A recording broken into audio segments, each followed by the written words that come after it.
I served 26 years in the force. I joined the police force on July the 12th of 1976. I was the fourth policewoman here in Laredo. Well, to be honest with you, I was a fashion department head for JCPenney and moved to as a soft goods department head at Kroger Family Center. And there we had a lot of police officers that worked security. And they insisted, they would tell me, Berta, join the force and join the force. And I'm glad I did. I took the exam and I served. One day I was watching TV. We were living here in Laredo, and they announced that they were giving the entrance exam for police department. And the first thing I did was talk to my husband, because he always said, whatever you want to do, I'll support you. And I always loved him for that, because whatever I wanted, it was okay with him. And so I said, but remember, I'm going to be training with a male officer. And he said, so? And I said, you okay with that? And he says, well, I guess I better be, huh? And I said, yeah. But I went and I took the test and I passed. And I was so excited when I passed. I came home laughing and crying, and my husband says, what's up? I said, I passed. He said, you did? I said, I did. In 1978, at the age of 21, I joined the police department. When I was maybe between 6, 7 years old, my father and my brother and I were in the downtown area. And as we turned a corner, I saw this female officer, and I was mesmerized.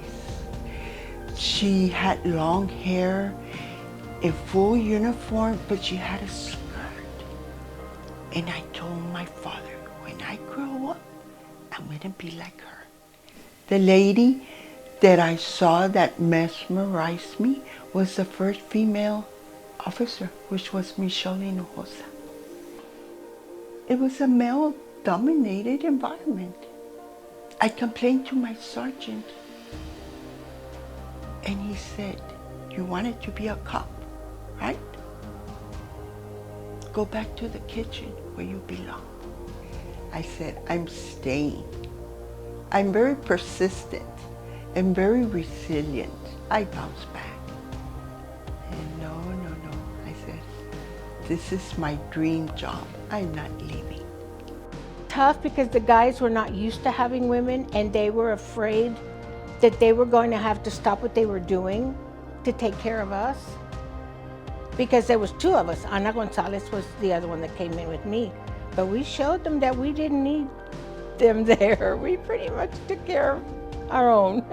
The male officers, they were very supportive. They were always there assisting. They were always, they were my backbone, because we were very few. I was the fourth one, so we were very few females. They called us whenever they needed something for a female arrest or something. But other than that, the guys were very supportive. I would say to them, ladies, sisters in blue, dare to believe the sky is the limit.